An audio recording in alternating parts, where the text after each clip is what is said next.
Halo Mas Bro, kita lanjut dengan kutipan dari kitab Vigyan Bhairava Tantra. Manusia bisa dipandang dalam 3 cara, dalam hal normal, abnormal, dan supernormal.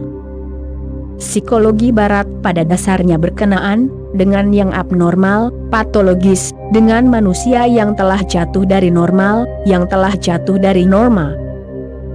Psikologi Timur, Tantra dan Yoga, memberimun manusia dari sudut pandang supernormal, dari orang yang telah melampaui norma. Keduanya abnormal. Orang yang patologis adalah abnormal, karena ia tidak sehat, dan orang yang supernormal adalah abnormal, karena ia lebih sehat daripada manusia normal manapun.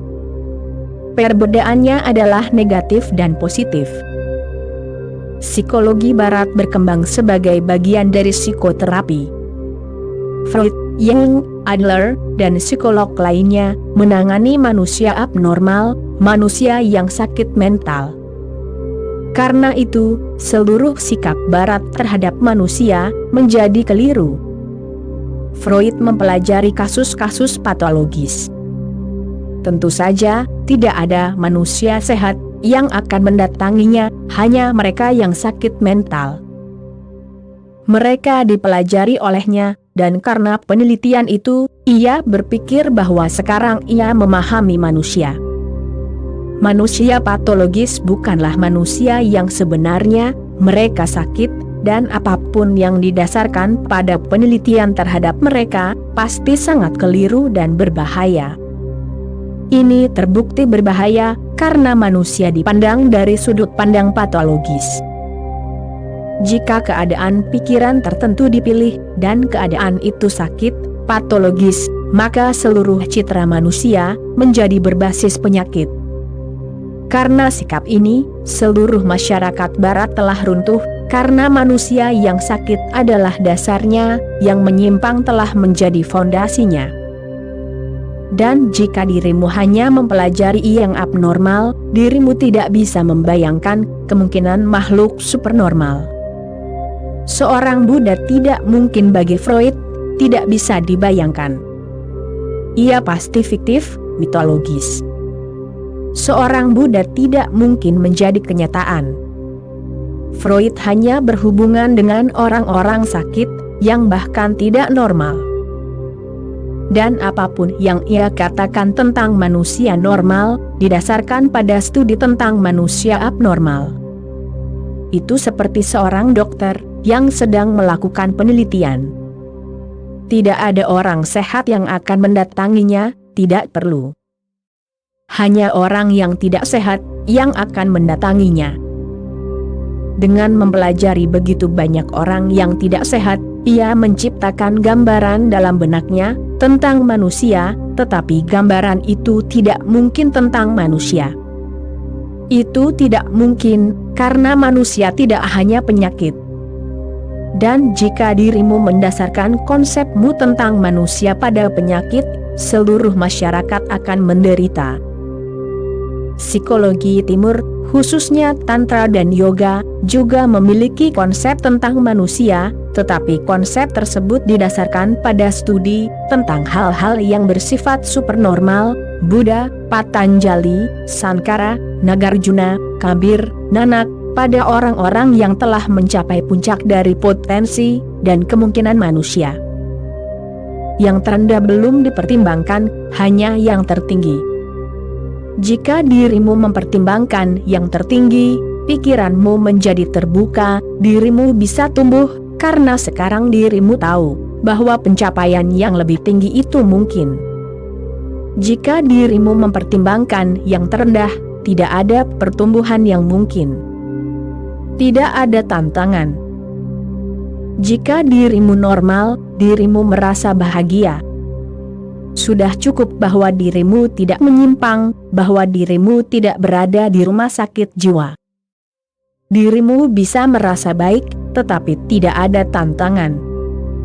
Namun, jika dirimu mencari hal-hal yang luar biasa, kemungkinan tertinggi yang bisa dirimu capai, jika seseorang telah menjadi kemungkinan itu, jika kemungkinan itu telah menjadi kenyataan dalam diri seseorang, maka kemungkinan untuk bertumbuh terbuka. Dirimu bisa bertumbuh.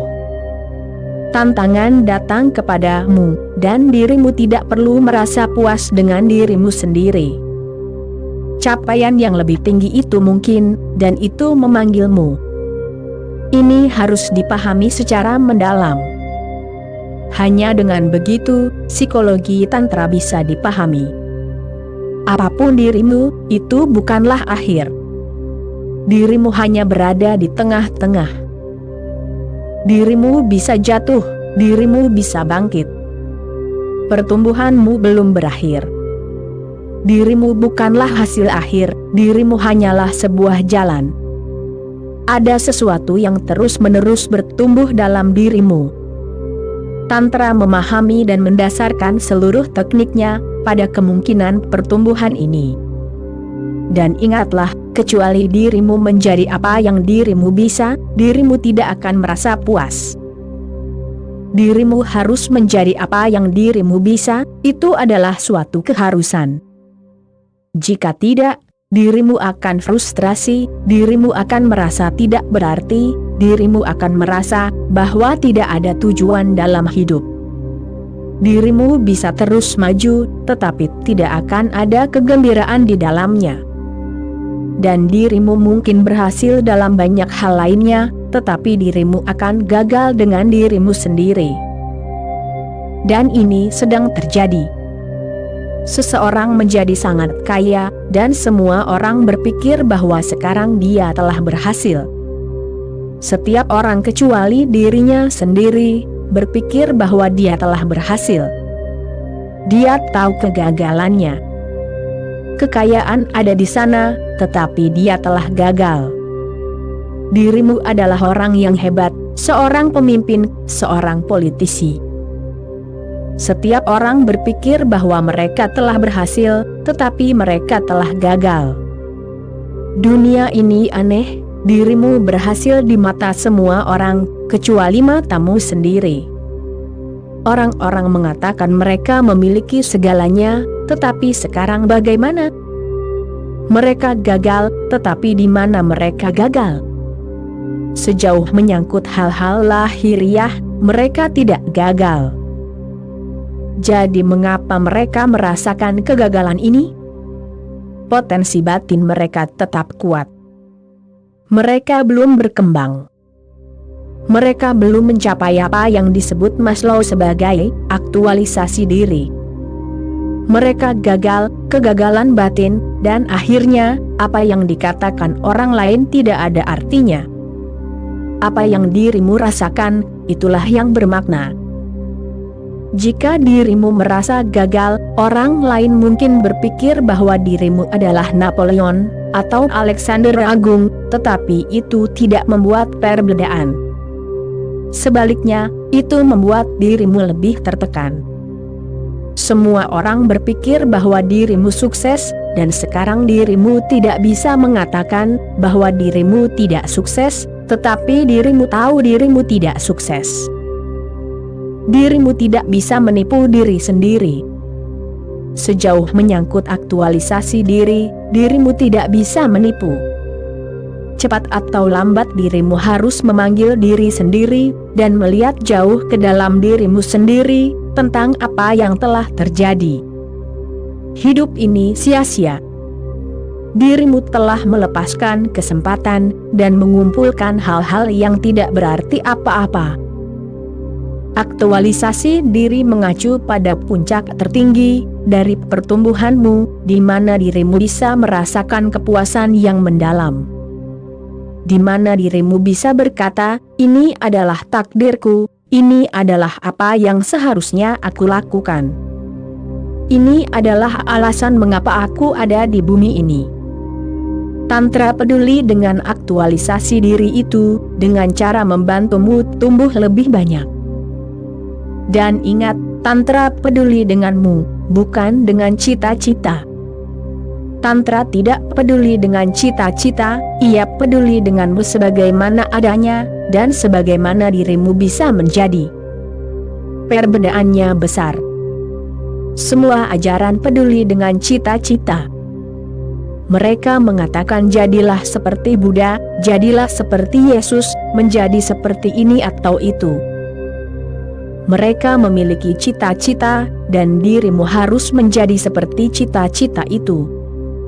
Tantra tidak memiliki cita-cita untukmu. Cita-citamu yang tidak diketahui, tersembunyi di dalam dirimu. Itu tidak bisa diberikan kepadamu. Dirimu tidak akan menjadi Buddha, tidak perlu. Satu Buddha sudah cukup, dan tidak ada pengulangan yang berharga.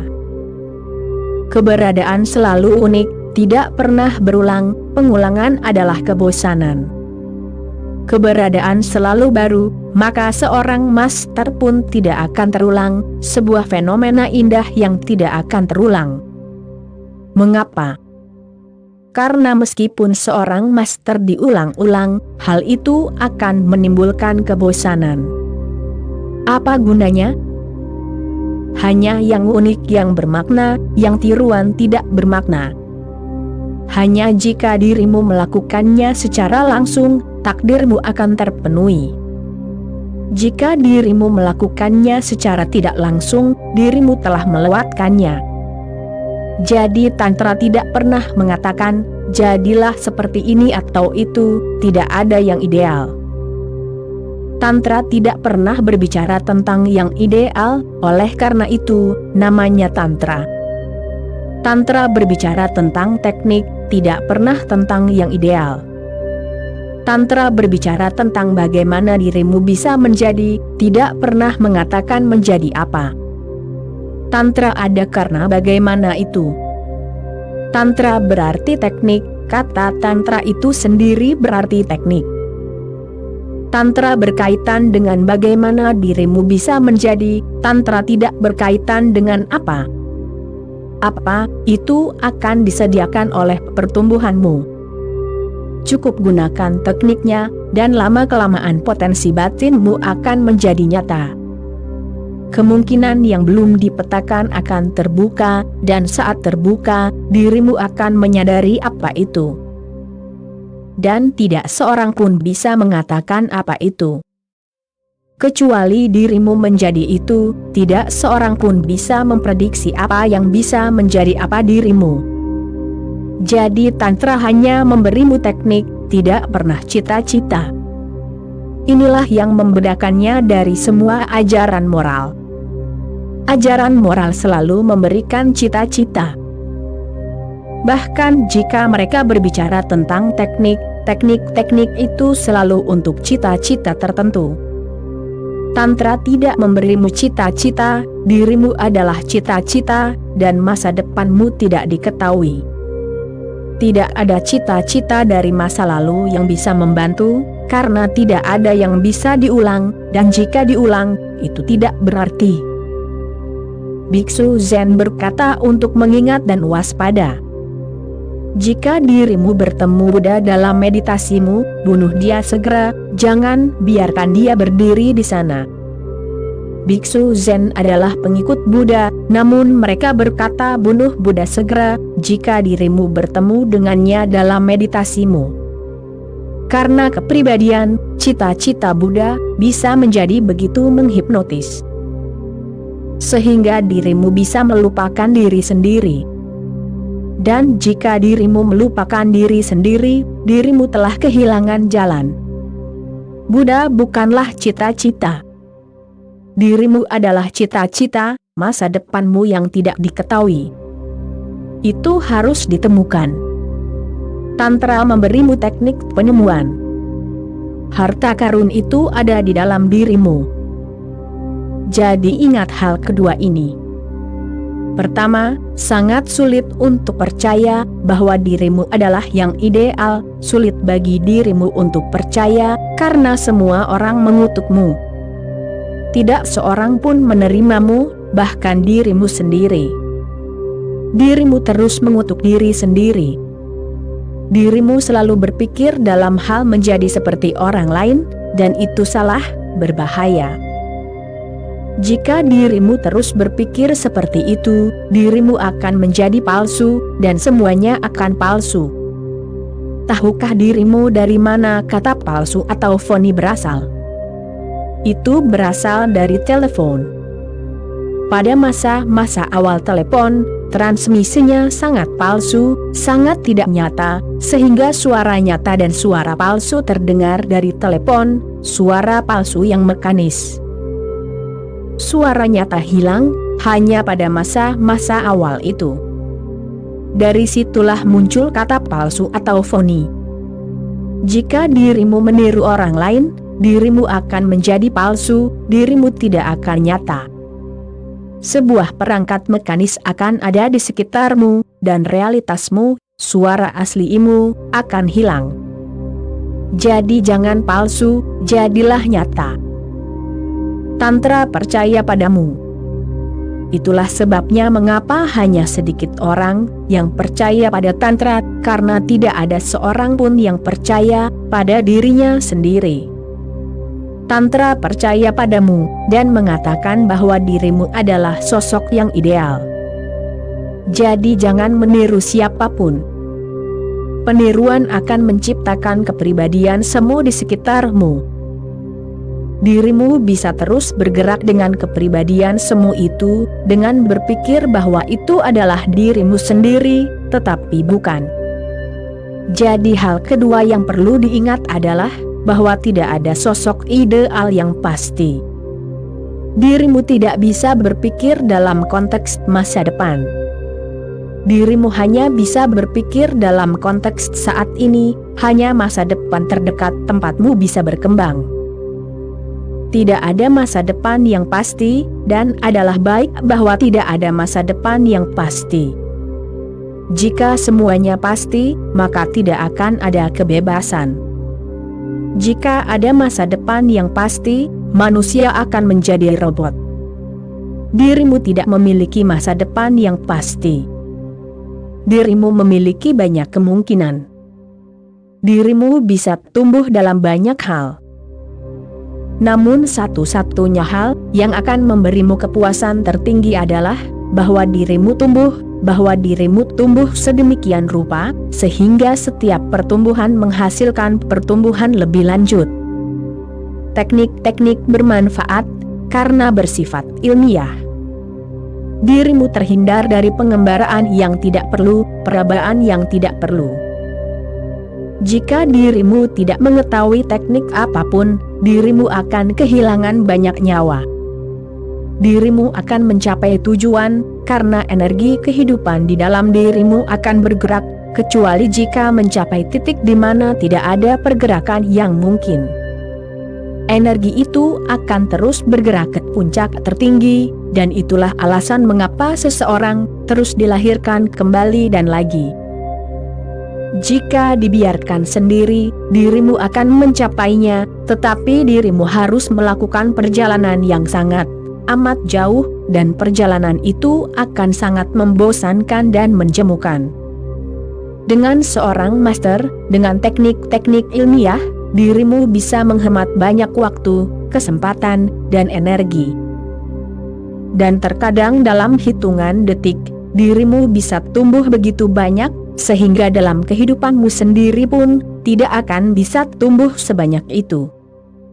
Jika teknik yang tepat digunakan, pertumbuhan akan meledak, dan teknik-teknik ini telah digunakan dalam jutaan tahun percobaan. Teknik-teknik ini tidak dirancang oleh satu orang. Teknik-teknik ini dirancang oleh banyak pencari, dan hanya intisarinya yang diberikan di sini. Dalam 112 teknik ini, semua teknik dari seluruh dunia telah dibahas. Tidak ada teknik yang tidak dibahas dalam 112 teknik ini. Teknik-teknik ini pada hakikatnya adalah seluruh pencarian spiritual. Namun, tidak semua teknik cocok untuk semua orang, jadi dirimu harus mencobanya. Hanya teknik-teknik tertentu yang akan membantumu, dan dirimu harus menemukannya. Ada dua cara, yaitu dengan coba-coba sendiri, sampai dirimu menemukan sesuatu yang mulai berhasil, dan dirimu mulai tumbuh, dan kemudian dirimu bergerak di dalamnya. Atau dirimu berserah kepada seorang master, dan dia akan menemukan apa yang cocok untukmu. Ini adalah dua cara. Dirimu bisa memilih. Oke Mas Bro, itulah kutipan kali ini, kita sambung lagi nanti. Terima kasih.